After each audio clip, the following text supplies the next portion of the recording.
Este mensaje lo hemos titulado Naamán, un retrato de la salvación de Dios. Esa escena de Segunda de Reyes, de segundo libro de Reyes, en el capítulo 5, versículos 1 al 19 que él leyó, se desarrolla en Siria, al norte de Israel. Una nación pagana, una nación que no conocía al Dios verdadero, un lugar que estaba en ceguera, en oscuridad espiritual, un lugar de idolatría. Y en este pasaje tenemos una anticipación del Evangelio que había de salir de Israel a través del Mesías y ser proclamado a las naciones gentiles. Nosotros somos de las naciones gentiles porque no somos judíos y hasta aquí ha llegado el Evangelio glorioso de Jesucristo. La sanación de Naamán es una ilustración de lo que Dios haría a través del ministerio del Señor Jesucristo y de su iglesia. Pero esta historia no solamente nos habla de la curación de un hombre, de una de las enfermedades más temidas en la antigüedad, como era la lepra, sino que nos muestra a su vez la triste condición espiritual de todo hombre sin Cristo que va camino a una condenación eterna. Y el único camino para nosotros encontrar esa salvación es a través de Jesucristo, a través de la fe. Mis hermanos, ¿qué nos muestra esta historia? El amor de Dios por los suyos.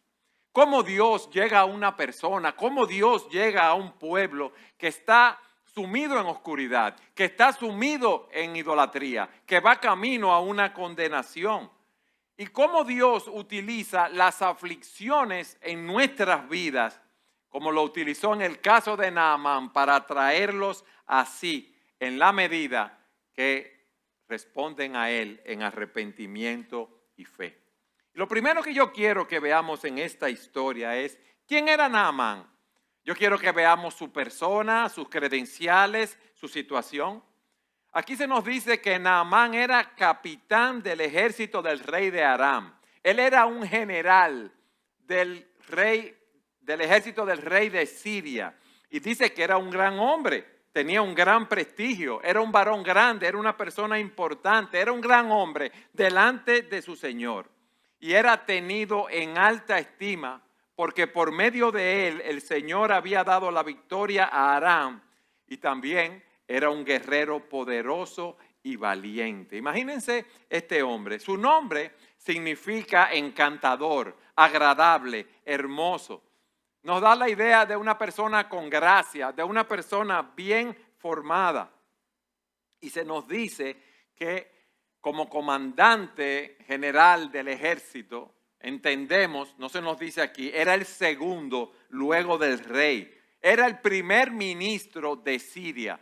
Era el ministro, si podemos decirlo así, de los ejércitos y las fuerzas armadas. Pero también, no solamente era una persona de una elevada posición, sino que también tenía mucha popularidad, mucho prestigio y mucho valor, porque se nos dice que era un gran hombre, varón grande, alta posición social, alta posición gubernamental, por ende, alta posición económica. Él era un héroe nacional. Si lo viéramos hoy, diríamos que es un hombre con su uniforme, eso que vemos, esos mayores generales, tenientes generales llenos de medallas. Ese era Naamán, que había salido victorioso de las batallas que Siria había librado con sus enemigos. Me lo imagino que con su cabeza llena de laureles o coronas de victoria y todas esas medallas de honor y de valor sobre su pecho. Y miren cómo vemos aquí la soberanía de Dios. Se nos dice que por medio de él, el Señor, o sea Dios, había dado victoria a Aram. El éxito militar de Naamán provenía del Dios soberano. Y aquí vemos cómo Dios utiliza a personas creyentes y no creyentes para llevar a cabo sus planes y sus propósitos. Pero Naamán tenía un solo problema. Era leproso. Imagínense este hombre disfrutando todos sus éxitos, todos sus honores, todo su prestigio, toda su riqueza, todo su poder. Pero un día, me imagino, le salió una manchita en la piel. Esa manchita se fue agrandando. Esa lepra, como se conocía en la antigüedad, parece que no es como ahora. Era un tipo de psoriasis o de tiña o de enfermedad de la piel que se iba poniendo más mal cada vez. El cuerpo se le iba llenando quizás de costras, empezaba a supurar, quizás olía mal. O podía ser lo que conocemos en el día de hoy como la lepra, el mal de Hansen, que es el tipo de lepra donde las personas van perdiendo parte de sus miembros, de sus dedos, los ojos se le van abultando, agrandando. Imagínense que un día, y esa manchita, y eso fue creciendo. Como un día nosotros nos pueden decir, uno le dice al médico, ay, yo tengo un dolorcito aquí. Cuando uno va donde el médico le dicen, ay, pero tú tienes un cáncer en tal sitio, en el hígado, en el estómago, en el páncreas. Te queda poco tiempo de vida. Pero en el caso de la lepra, específicamente, las personas eran aisladas por la condición en la cual quedaban. Si vemos en las Escrituras, cuando alguien tenía lepra en el pueblo de Israel, los sacerdotes lo examinaban y esas personas que eran infectadas eran aisladas de los demás. Esa lepra era considerada como un horror supersticioso por la mayoría de las personas. Imagínense, veían a esa persona llena de lepra, era contagiosa y nadie quería tocarlo en ese sentido. Y esa persona era aislada de su familia, aislada de su esposa, de sus hijos. Imagínense lo que es saber que tus hijos, que tus nietos están cerca y tú no puedes tomarlos a ellos para abrazarlos. Imagínense lo que era verse en esa condición y no poder salir a las actividades que tenía por delante. Y muchos comparan esta lepra física con el pecado. Y dice un autor, Juan Carlos Rael, pero no hay nada como la lepra entre nosotros. Sí, claro que sí, dice Rael. Hay una horrible enfermedad del alma que está arraigada en nuestra naturaleza misma y se adhiere a nuestros huesos y tuétanos con una fuerza tremenda. Esa enfermedad es la plaga del pecado. Mis hermanos, todos nosotros tenemos temor de tener un cáncer, de tener una enfermedad, de saber que se nos ha diagnosticado algo y nos vamos a morir. Pero ninguno de nosotros se ve a sí mismo como un leproso espiritual. Y se nos dice que el pecado es la enfermedad mortal que aflige a todos los seres humanos. Ha afectado nuestro cuerpo, nuestras facultades, nuestros corazones, nuestras mentes, nuestra conciencia. Y las Escrituras presentan el pecado como una deformación universal de la naturaleza humana.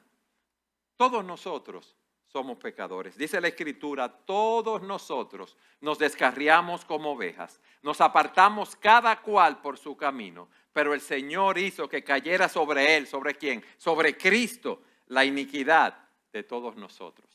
Dice la Escritura que no hay justo ni aun uno, no hay quien haga lo bueno, no hay quien busque a Dios. Aún a todos nos hemos desviado, nos hemos hecho inútiles.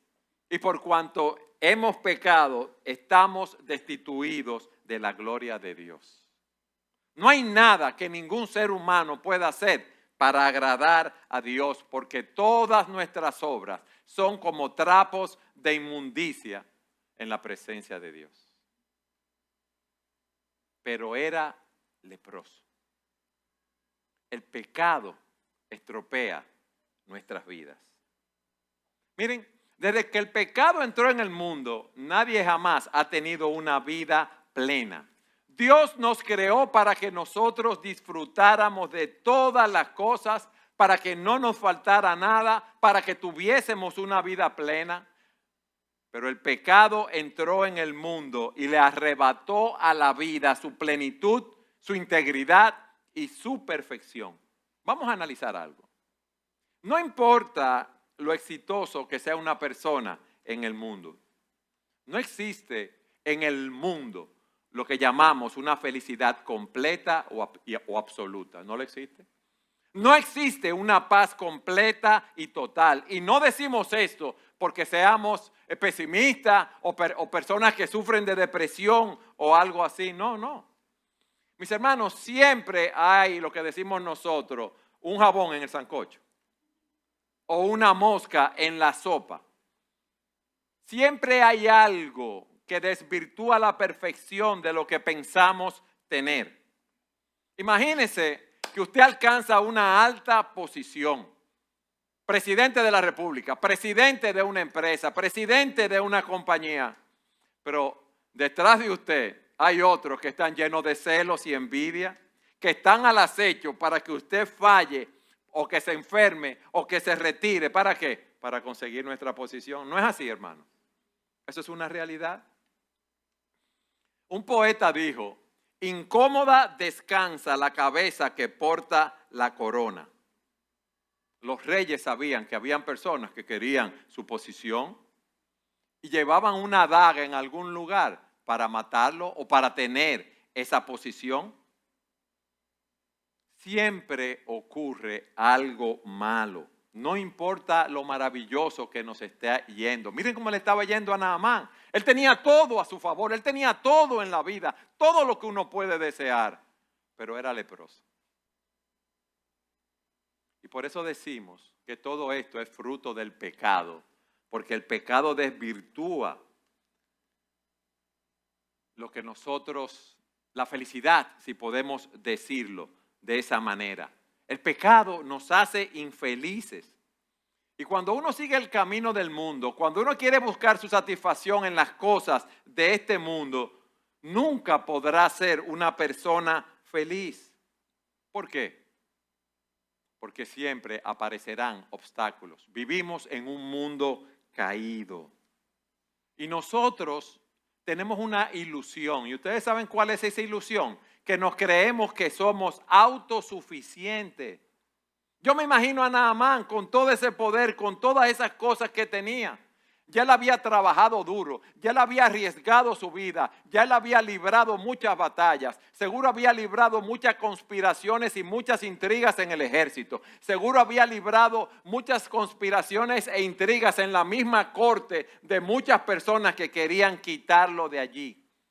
Y eso nos enseña que no importa lo duro que trabajemos para organizar nuestras vidas, que vayamos a los mejores colegios, que podamos conseguir los mejores trabajos, que podamos tener todo el dinero del mundo, que nos cuidemos para tener la mejor salud, que nos alimentemos bien, que hagamos ejercicio. Todo eso es bueno, hermanos. Yo no estoy diciendo que no sea bueno. No importa qué tan inteligente o poderoso tú seas o cuánto dinero tú puedas tener, siempre van a haber reveses en la vida. Reveses familiares, reveses económicos, intrigas, traiciones, providencias aflictivas, situaciones que nos van a sorprender. Y aquí vemos a Naamán indefenso. Tenía todo lo que su cultura le podía ofrecer, pero no tenía la salud. Y entonces, Siria podía darle de todo: alimento, educación, lo podían reverenciar, le podían tocar corneta como general donde quiera que llegaba, se podía divertir, pero no tenía la salud, era leproso. Y eso nos lleva a nuestro segundo punto. La cura prescrita para Naamán, versículos 2 y 3. Miren qué hermosa es la palabra de Dios. Los arameos que habían salido en bandas habían tomado cautiva a una muchacha muy joven de la tierra de Israel. Y ella estaba al servicio de la mujer de Naamán. Y ella dijo a su señora: si mi señor estuviera con el profeta que está en Samaria, él entonces lo curaría de sus lepras, de su lepra. Las bandas sirias armadas hacían incursiones en los pueblos vecinos, habían ido a Israel, Tomaban esclavos, tomaban botines, y esa muchacha estaba como esclava en la casa de Naamán sirviendo a su esposo. Y cuando Naamán seguro estaba desesperado, que ya no sabía lo que iba a hacer, que seguro lo habían visto todos los médicos de Siria y los médicos de los alrededores, esa muchacha le dice: yo sé dónde está la cura para la lepra de mi Señor. Yo sé algo que ustedes desconocen. Yo sé algo que quizás ustedes están buscando, al igual que el mundo, en todas las direcciones, pero no están buscando en el lugar correcto. Yo sé quién lo puede sanar. Ahora, vamos a ponernos en el lugar de ella, de la muchacha, una esclava. Ella estaba en su ciudad, en su pueblo, en Israel. Llegan esas bandas armadas, matan a todo el mundo, saquean las casas. Esos soldados, ¿verdad?, violentos, seguro abusaron de ella, se la llevan como esclava. Llega a la casa de Naamán y está allí sirviendo. Seguro nunca podría volver a Israel, ya que estaba como esclava allí. Pero ella mostró su bondad. Ella se preocupó por Naamán y quiso hacerle bien. Si hubiéramos sido nosotros, o por lo menos yo te hubiera resentido. Ay, está enfermo, ay, qué bueno, ojalá que se muera. Ustedes se ríen porque piensan igual que yo. Ay, mira los sirios, ese fue el general que los dirigió. Ellos llegaron, mataron a mi papá, a mi mamá, a mis hermanos, abusaron de mí. Yo más nunca podré ver a mi familia. Yo nunca podré saber si mis seres queridos están vivos. Y ahora que estoy yo aquí como una esclava en tierra extraña. Ella pudo haberse quedado callada. Sí, se pudo haber quedado callada. Y pudo haberse gozado viendo a Naamán cubierto de roncha, con el tipo de enfermedad que tuviera, si fuera una psoriasis, una tiña, o si realmente fuera el mal de Hansen, ¿verdad?, de la lepra como la conocemos hoy, que los dedos se hinchan, se llenan de escamas, se van cayendo los dedos, los ojos, las cejas, la nariz. Quizá ella debió estarse gozando. Ay, mira, ahora se le cayó la nariz, qué bueno. Mira, se le cayeron los dedos, mira cómo está. Con una picazón que no se acaba, que tiene que estar con aceite todo el tiempo, gozándose de eso. Pero ella no devolvió mal por mal. Ella testificó, óyeme bien, de la gracia de Dios a pesar de una situación tan difícil. Porque ella estaba comprometida aparentemente a ser un instrumento de luz y de gracia. Y era una esclava. Era alguien insignificante que en la casa no le hacían caso, quizá, ¿verdad? Miren cómo Dios utiliza a aquellos que están disponibles para servirle, como utilizó a esa niña, insignificante para los hombres, pero que estaba dispuesta a servir. Ella sabía que el único que podía salvar, sanar a Naamán era el Dios soberano, omnipotente, el Señor de los ejércitos. ¿Por qué? Porque ella confiaba en ese Dios y ella sabía lo que ese Dios podía hacer. Bueno, ella le da esa noticia a Naamán, ¿verdad? Y entonces, ¿qué hace Naamán? Miren, Naamán tiene que haber estado muy desesperado, porque miren lo que dice a partir en el versículo 4. Entonces Naamán fue y habló a su señor el rey diciendo: esto y esto ha dicho la muchacha que es de la tierra de Israel. Naamán decidió, él fue a hablar con su rey, haciéndole caso a lo que le dijo esa niña que era una esclava.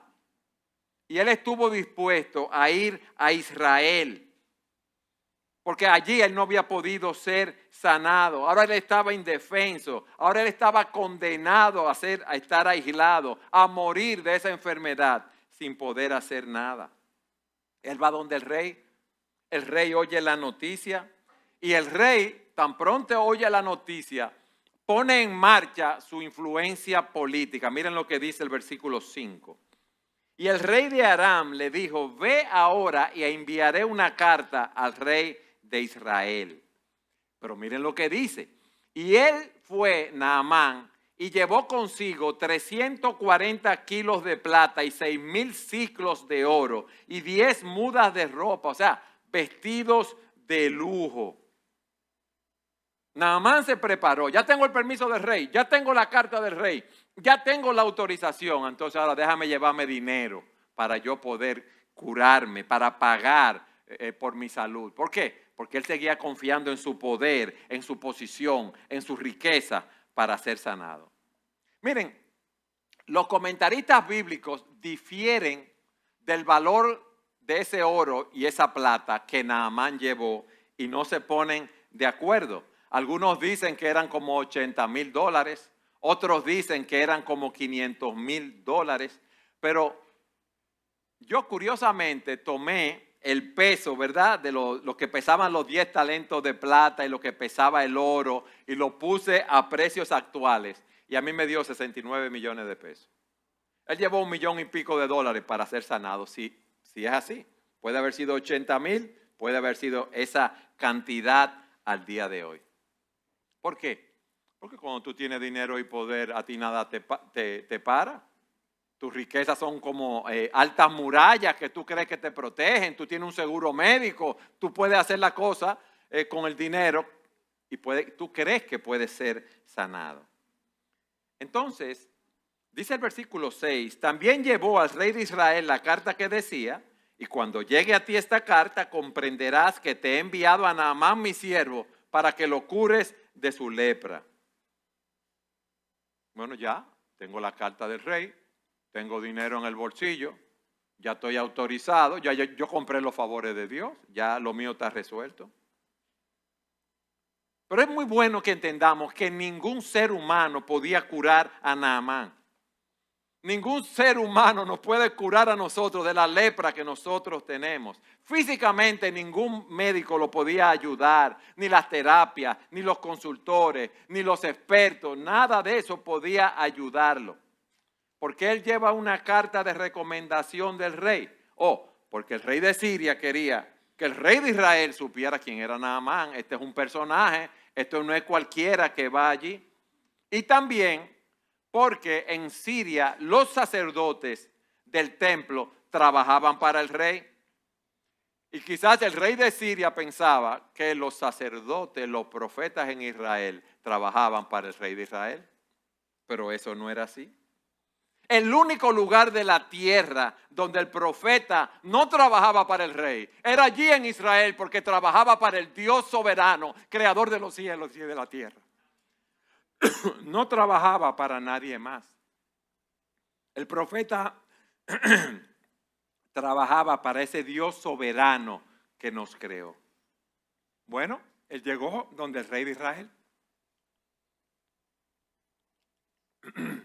Versículo 7, vamos a ver la reacción del rey de Israel. Cuando el rey de Israel leyó la carta, rasgó sus vestidos y dijo, ¿acaso soy yo Dios para dar muerte y para dar vida? Para que éste me mande a decir que cure a un hombre de su lepra. Consideren ahora esto y vean cómo busca pleito conmigo.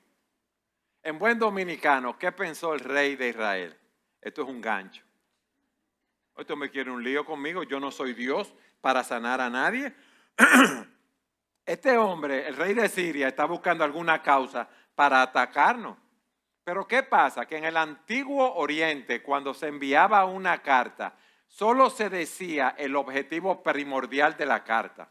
Yo quiero que tú sanes a Naamán. Y Naamán le daría los detalles de cómo él entendía que podía ser sanado, que era a través del profeta. Versículo 8. Al oír Eliseo, el hombre de Dios, que el rey de Israel había rasgado sus vestidos, envió aviso al rey diciéndole, ¿por qué has rasgado sus vestidos? Que venga él a mí ahora y sabrá que hay profeta en Israel. Que venga a mí y sabrá que aquí hay un hombre que tiene la palabra de Dios. Que aquí hay un hombre que tiene la solución de Dios para la situación de Naamán. ¿Qué hemos visto hasta aquí, hermanos? Naamán, su persona, sus credenciales. Su problema era leproso. La cura prescrita que le da esta joven esclava. En Israel hay alguien que puede sanarlo. Naamán y su viaje a Israel, sus preparativos. Y en cuarto lugar, veamos ahora el disgusto de Naamán, el orgullo de Naamán, el prejuicio de Naamán a partir del versículo 9. Oh, Naamán va para donde Eliseo. ¿No le dijo a Eliseo que él lo podía sanar? Sí. Vino pues Naamán con sus caballos y sus carros y se paró frente a la entrada de la casa de Eliseo. Imagínense la escena.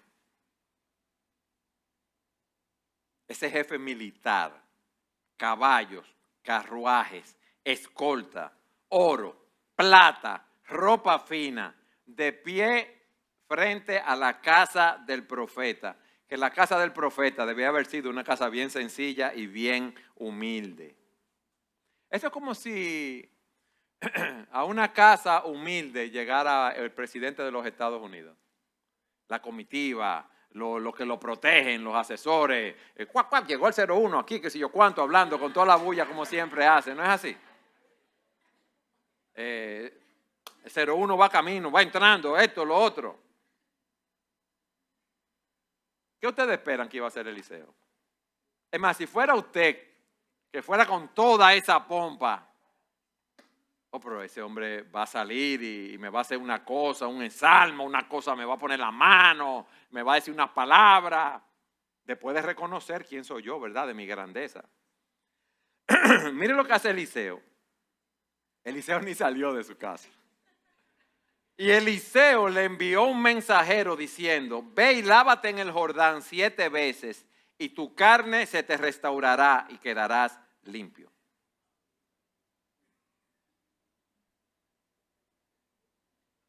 Imagínense. A mí, a Naamán. A un hombre de tanto poder y dinero como yo. Él me está dando órdenes. A mí, al comandante del ejército, que solo me manda el rey de Siria. Eso puede hasta parecer grosero, hermano. Inclusive muchos cristianos pueden decir, eso fue falta de amor, de cariño, eso fue algo de arrogancia. Porque, ¿qué tenemos aquí? Una persona que está enferma y viene a buscar ayuda. Pero no, es como dice un autor, lo que hizo Eliseo fue un acto de amor. Era una forma de que saliera a flote ese orgullo y ese prejuicio de Naamán para que pudiera recibir la gracia de Dios. ¿Ustedes saben por qué? Porque con toda su grandeza, su pompa, su honor, su gloria, su dinero y su poder en el mundo, a los ojos de Eliseo, Naamán era un pecador como tú y como yo. Que era un leproso espiritual que iba camino a una condenación eterna. Pero ahí comienza el evangelio. Él no sale a recibirlo para darle un trato o atención especial. ¿Por qué? Porque Naamán era un leproso como cualquier otro. Estaba necesitado igual que cualquier otro. Estaba necesitado al igual que tú y yo sin Cristo. Estaba necesitado al igual que el hombre más poderoso, más rico del mundo. Necesitamos la salvación que solo hay en Cristo. La reacción de Naamán. Naamán se enojó, dice el texto. Miren lo que dice, versículo 11. Pero Naamán se enojó y se fue diciendo, yo pensé seguramente que él vendrá a mí y se detendrá e invocará el nombre del Señor su Dios, moverá su mano sobre la parte enferma y curará la lepra. ¿No son el Habaná y el Farfar, ríos de Damasco, mejores que todas las aguas de Israel? ¿No pudiera yo lavarme en ellos y ser limpio? Y dio la vuelta y se fue enfurecido. Ese hombre que era un leproso espiritual, que iba camino a la muerte, él había elaborado un plan en su mente de cómo Eliseo lo iba a curar a él. Miren qué presuntuoso era él y qué presuntuosos somos nosotros. Él quería ser sanado en sus propios términos. Así como hay personas que se creen que se van a salvar en sus propios términos, siguiendo sus propios caminos. Pero dice la Escritura que hay camino que al hombre le parece derecho, pero su fin es camino de muerte. ¿Y cómo este hombre me sale con un plan tan tonto? Un plan sin fundamento. ¿Cómo yo voy a ir a lavarme, a sumergirme 7 veces en un río fangoso, cuando en mi país hay ríos que tienen las aguas claras? Si la salvación, si la cura mía, si mi sanación viene a través de bañarme en un arroyo, en mi país hay mejores arroyos, mejores ríos para yo bañarme.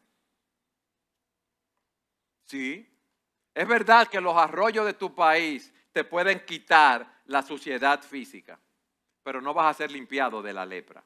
¿Por qué? Porque el Jordán era el río en ese caso, en esa situación prescrito. Y si él quería que el poder divino le curase, había de someterse a la voluntad divina sin preguntar por qué ni cómo.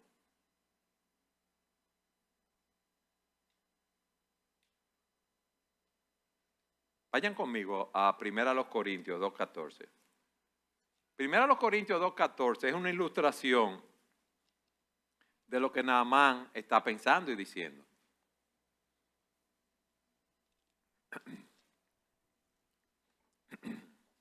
Pero el hombre natural no acepta las cosas del Espíritu de Dios porque para él son necedad, son locura, son insensatez y no las puede entender porque son cosas que se disciernen espiritualmente. ¿Quién es el hombre natural? Nosotros, antes de conocer a Cristo, es el inconverso, el que no tiene el Espíritu de Dios. Es aquel que vive como si no hubiera nada más allá de este mundo. La persona que vive para el dinero, para el poder, para el placer. Es aquel que solo está pensando en las cosas de este mundo.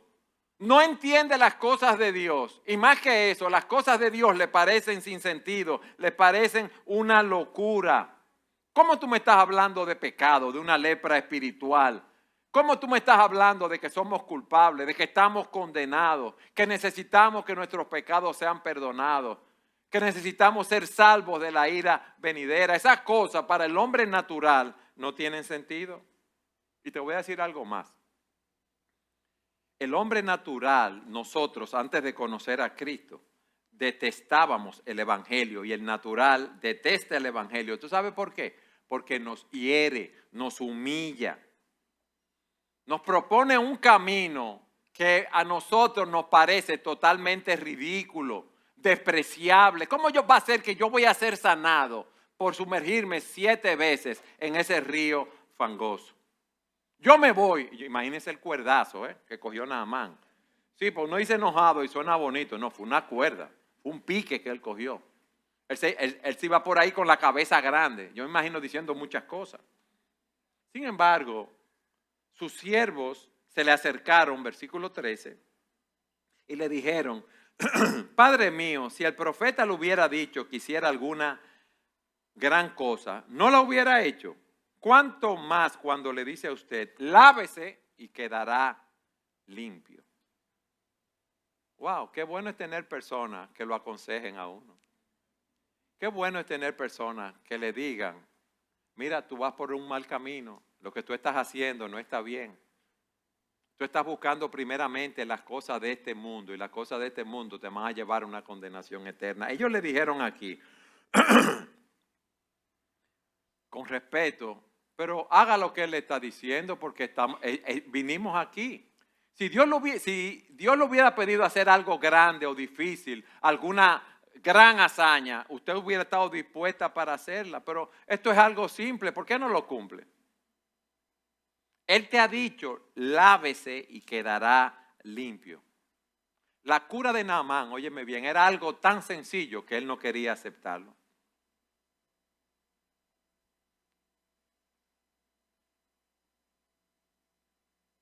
Así es el evangelio, hermano. Gloria a Dios por eso. Quizás si el evangelio te pidiera grandes cosas, muchas buenas obras, penitencias, sacrificios, peregrinaciones para salvarse, muchos lo seguirían. ¿Qué iba a salvar, a sanar a Naamán? ¿El bañarse en el río? No. Entonces, zambullirse 7 veces, ¿eso es lo que le iba a sanar? ¿Sí o no? No. ¿Eran las aguas del río, esa agua fangosa, milagrosa? No. Era la obediencia al mandato de Dios.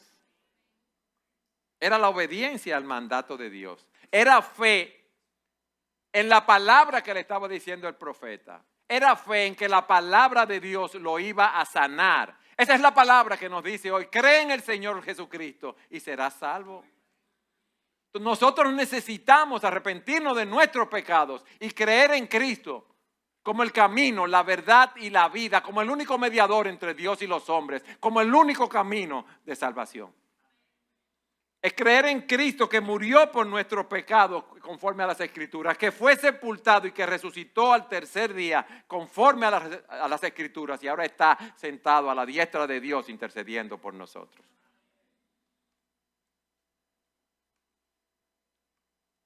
Ese mandato tan sencillo nos ilustra de una manera hermosa la simplicidad del mensaje de las buenas nuevas de salvación.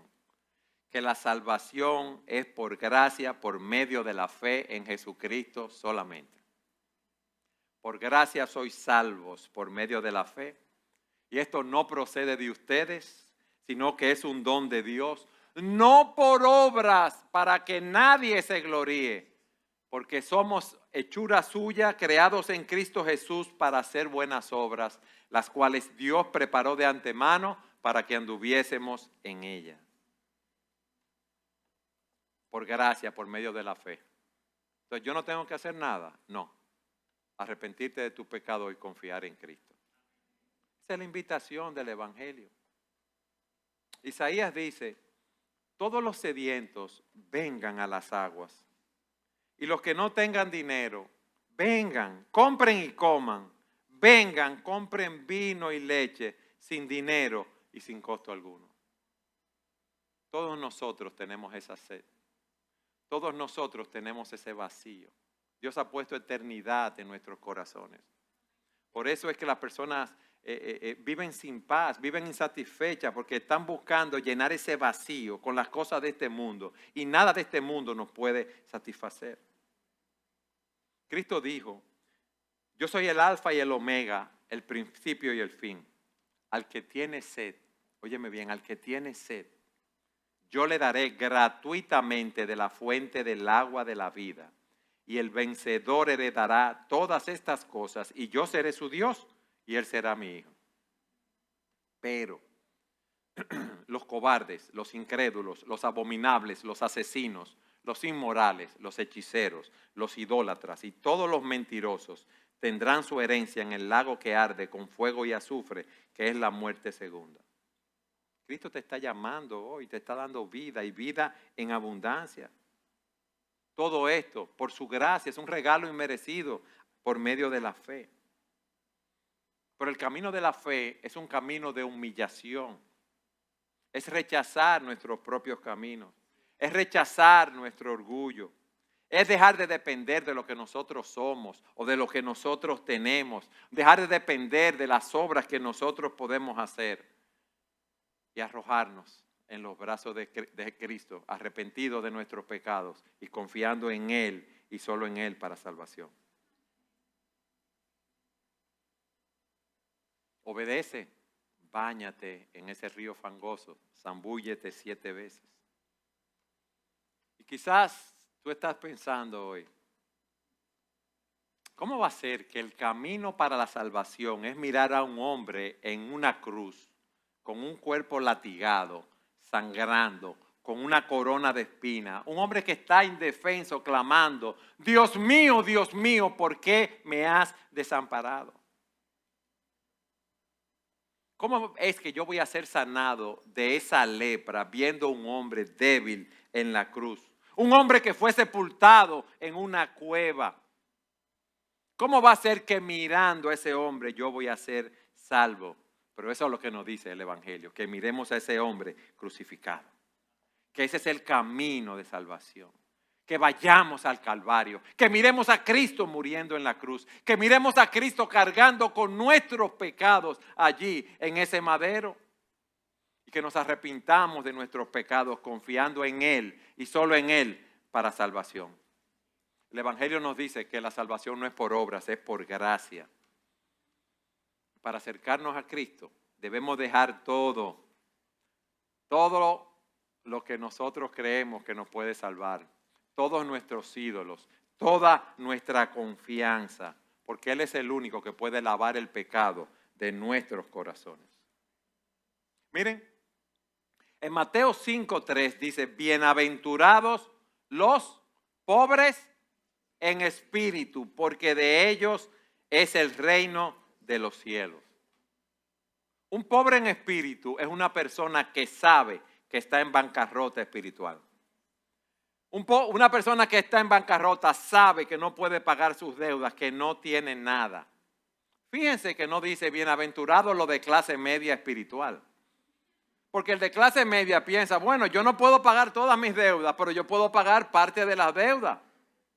Yo sé que no soy perfecto, yo sé que necesito la ayuda de Dios, pero yo no soy tan malo. Yo he hecho buenas obras y Dios la va a tomar en consideración. Yo lo que necesito es un poco de ayuda de parte de Dios. Cuidado si tú eres de clase media espiritual. Y hay otros que son de clase alta espiritual que piensan que son tan buenos que no tienen nada de qué arrepentirse y que van directo al cielo cuando mueran. Mira lo que decimos nosotros los cristianos. Yo he hecho cosas malas, muchas cosas malas de las cuales me arrepiento. Amén. Y aún las cosas buenas que hice, las hice con una mala motivación. Ayudé a otros para ser visto. Hice esas cosas no para la gloria de Dios, sino para mi propia gloria. Entonces, una persona pobre en espíritu sabe que no tiene nada, absolutamente nada que presentar delante de Dios. Hermanos, pero es difícil porque eso nos humilla el reconocer que no somos nada para ganar la aceptación de Dios.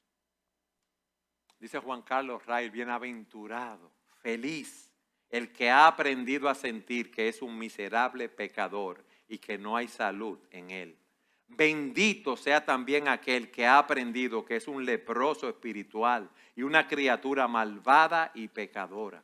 Conocer nuestra enfermedad es un paso hacia la curación. La desgracia y ruina de nuestras almas es que nunca han sido capaces de ver sus pecados y su necesidad. Vimos a Naamán, vimos lo que le dijo la sierva, preparó su viaje, vimos la cuerda, el disgusto de Naamán. En el versículo 14 vemos ahora la limpieza de Naamán. Entonces él bajó y se sumergió 7 veces en el Jordán, conforme a la palabra del hombre de Dios, y su carne se volvió como la carne de un niño y quedó limpio. Limpio inmediatamente. Eso nos ilustra el carácter completo e instantáneo de la salvación. Quedó limpio y solo de acuerdo a lo que decía la palabra. Fue limpiado de una manera instantánea. ¿Tú sabes por qué? Como dice el himno, porque hay un precioso manantial de sangre de Emmanuel que purifica a cada cual que se sumerge en él, que purifica a toda persona que se sumerge en él. Quedó limpio. Y a partir del versículo 15 vemos su respuesta. Cuando regresó al hombre de Dios con toda su compañía, fue y se puso delante de él y le dijo: ahora reconozco que no hay Dios en toda la tierra sino en Israel. Aquí vemos los primeros frutos de su salvación. Él confesó y reconoció su fe en el Señor. Ahora reconozco que no hay Dios en toda la tierra sino en Israel. ¿Has reconocido tú eso en tu vida? Que Cristo es el Señor. En segundo lugar, viene con gratitud, porque fíjense lo que dice. Le ruego pues que reciba ahora un presente de su siervo. Él quería darle un regalo a Eliseo, pero Eliseo se niega. ¿Y por qué se niega a aceptar el regalo?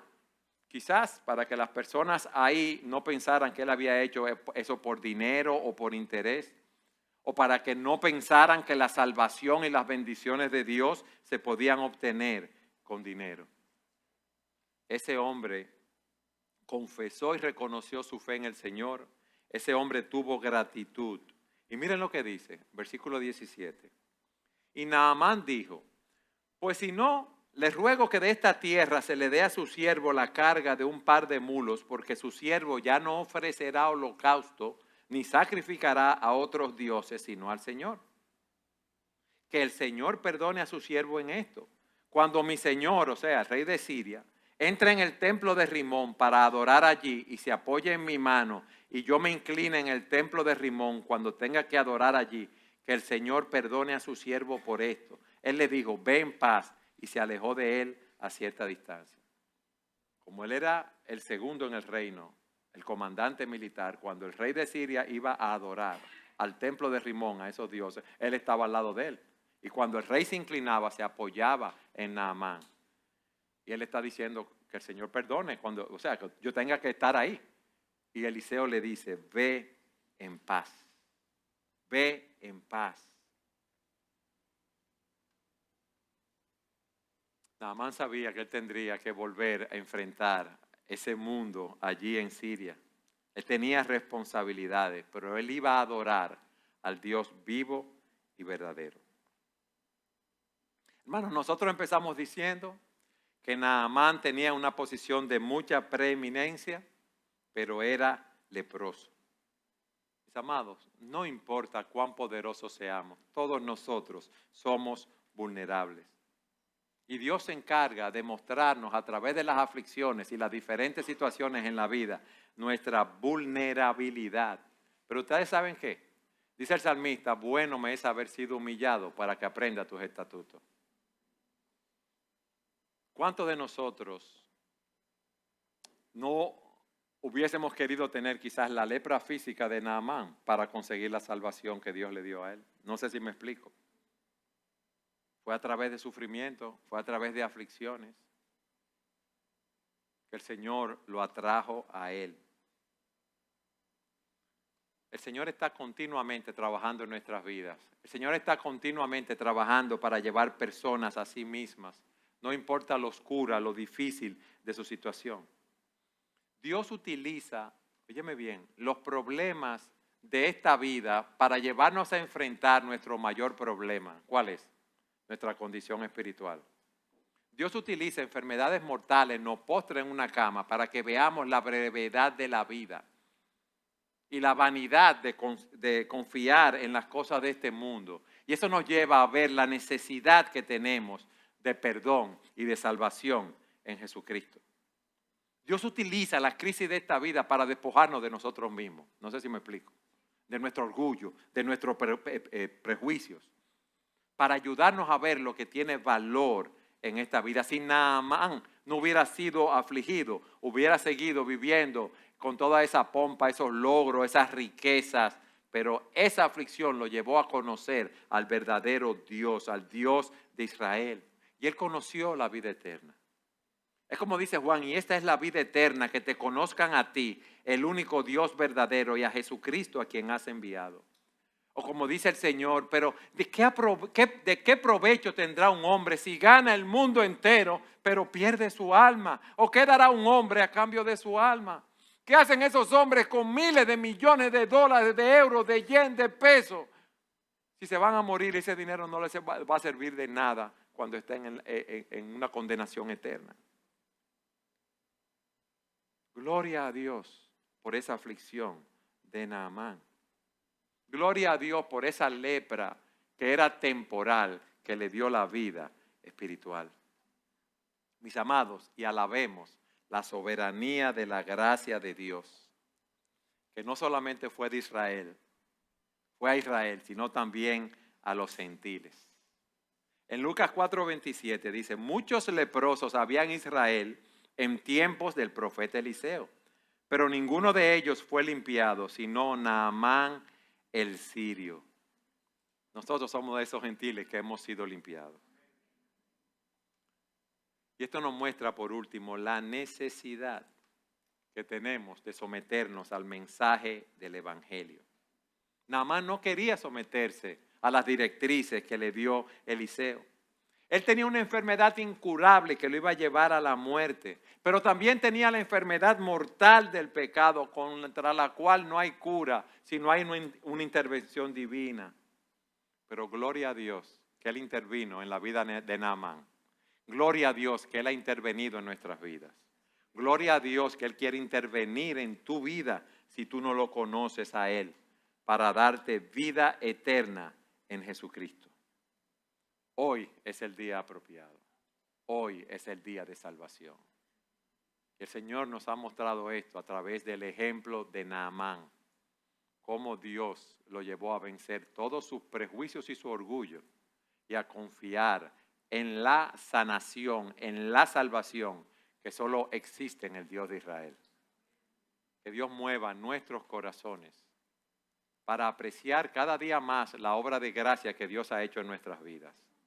Y que mueva los corazones de aquellos que están aquí que no conocen al Señor, para que puedan conocer a ese glorioso y bendito Salvador y vivir para darle gloria por toda esta vida y toda la eternidad.